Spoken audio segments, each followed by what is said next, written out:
MMA Boxing Talk here, coming at you with another video. Well, it's official.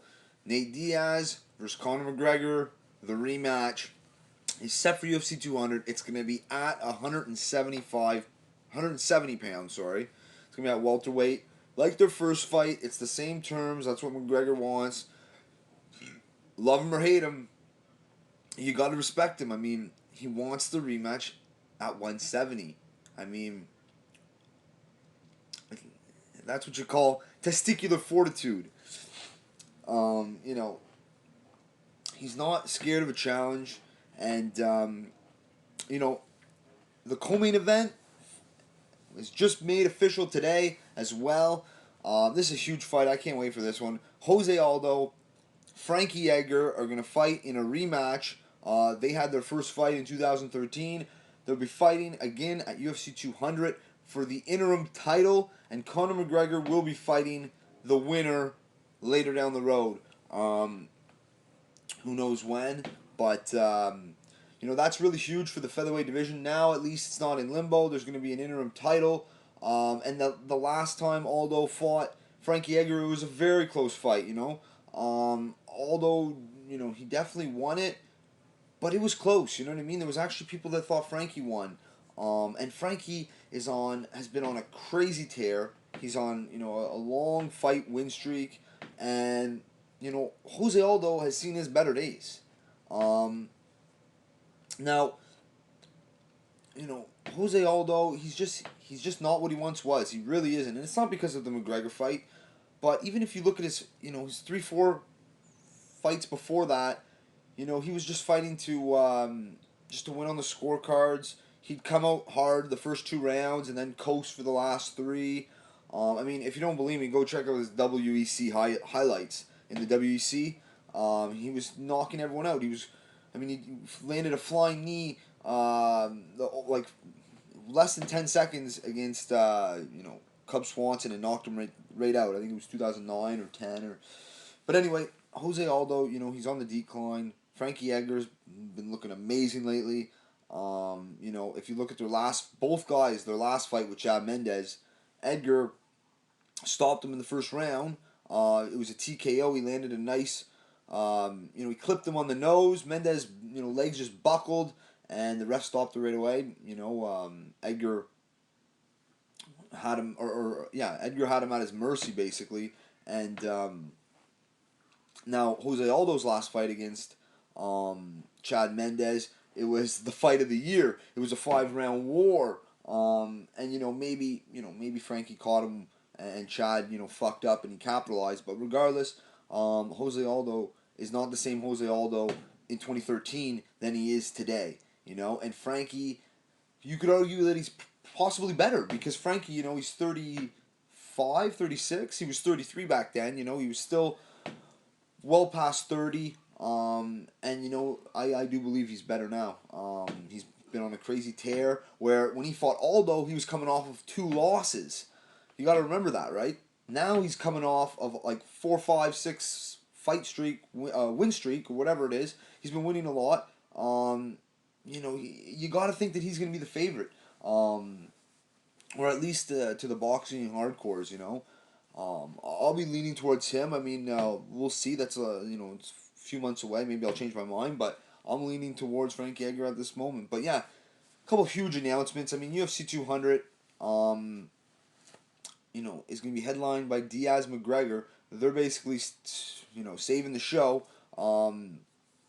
because all the other, solid champions are fighting. They're already booked leading up to 200. It's the Unstoppable campaign. But anyway, that card, you got McGregor Diaz, you got Aldo Edgar, then you got Cain Velasquez Travis Brown. That'll probably be the fight before the co-main event. You got Diego Sanchez taking on Joe Lozon. There's a few more there I'm not thinking of. But, Johnny Hendricks is fighting Kevin Gastelum. 2 guys that have massive trouble making weight. There's another one there. There's a few more, but that's going to be, a solid card. I mean, I'm pumped. Like, I can't wait to see actually Edgar Aldo. That's going to be a war. I'm looking forward to that one. And obviously McGregor Diaz. How can a fight fan not be excited to see that rematch? I mean, that first fight was so exciting with Nate Diaz and Conor McGregor. Um, you know, with the right game plan, Conor McGregor. You never know. He can pull it off. It's tough, right? It's going to be very tough. But you know what he's got going for him, and what could be possibly different. A few things, he'll have much more time to get his body used to fighting at that 170-pound weight. You got to remember he didn't even make the 170-pound weight. He could only balloon up to 168 on short notice, right? I mean, as much as Nate Diaz was short notice, Conor McGregor had to balloon up to 170 on short notice as well. But it was his own fault. He said, "I'll fight you at 170" because Nate couldn't make the 160 catch weight. And then he came back and said, "Well, let's make it at 165." And then Conor said, "Fuck you," or whatever. Let's at 170. So he, it's to his own, demise or whatever you want to call it. But this fight again is, it's at 170, of course. He's gonna, like I said, he's gonna have more time training at that weight class. Obviously, he's gonna learn from his mistakes. I assume he's very obsessive with the sport. The last time he lost, he went on like a huge, roll, and he hadn't lost in like 4 or 5 or 6 years or whatever it was. His last loss was 2010, and he didn't lose till 2016. So 6 years, whatever. But Nate Diaz is, he's for real. Nate Diaz is gonna have a full camp. You know, According to Nate Diaz, he was partying on a boat, on a yacht in Cabo or wherever, whenever they called him, 10, 11 days out. So it's gonna be interesting. Conor McGregor, will he be more efficient with his energy? I hope so. He really did blow his load in that first round. He went for the kill. And when he started that second round, he looked tired. He was breathing out of his mouth. I think he was breathing out of his mouth the last minute, I think, of the first round, believe it or not. And so hopefully he'll have better cardio with the combination of having a better game plan, conserving your energy better as well. Waiting, picking your shots. He's got to basically, his game plan has to be outpoint him and outsmart him. Use your movement. Use your he doesn't have better boxing skills, but he's got better movement, and he has to be evasive in there like he can. He was literally walking Nate Diaz down, so he was getting tagged with shots that he didn't have to be getting tagged with. This rematch is gonna be awesome. I cannot wait. I have no idea. I can't tell you for sure Nate Diaz is gonna win this. I have to lean towards him at the moment, but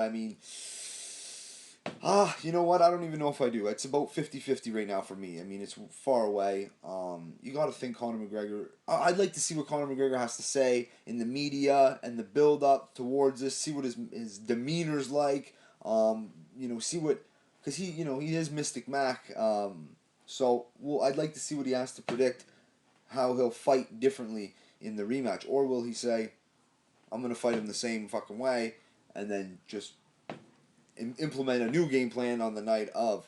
We'll see. It's going to be interesting to see this unfold. But, this is huge. UFC 200. The UFC, the stuff they're putting on is unbelievable. Like I said, this UFC Unstoppable campaign all the way to UFC 200 is massive. You got the heavyweight champion of the world fighting in May. And then you have supposedly, hopefully, John Jones fighting next month. He's the light heavyweight champ. The middleweight champ is fighting in June. UFC 200, and then a couple months later, we're probably going to have, UFC at MSG, Madison Square Garden in New York. It's huge. This year will be the biggest year in UFC history financially. Last year was, and 2016 is going to blow 2015 out of the water. But, I just want to put out a video. I'm obviously pumped. This is huge.